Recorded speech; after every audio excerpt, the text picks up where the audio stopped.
I think the most important thing of having solar and a good quality system is that it's going to last longer.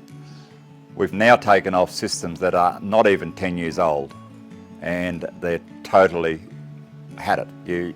You wouldn't even sell them on Gumtree, because they're full of micro cracks, snail marks all through them. A system that we pulled off 60 panels, and the whole 60 were the same.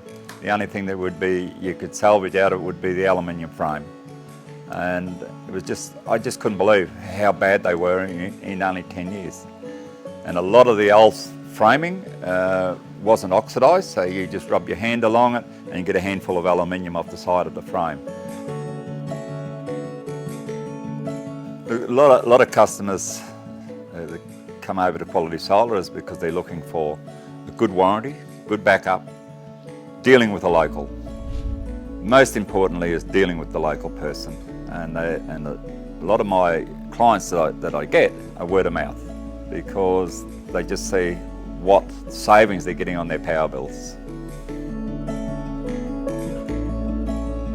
And also with the quality of a system, 25 years warranty, you might pay a little bit more for it, but you've got a good return on your investment. What more can you ask for?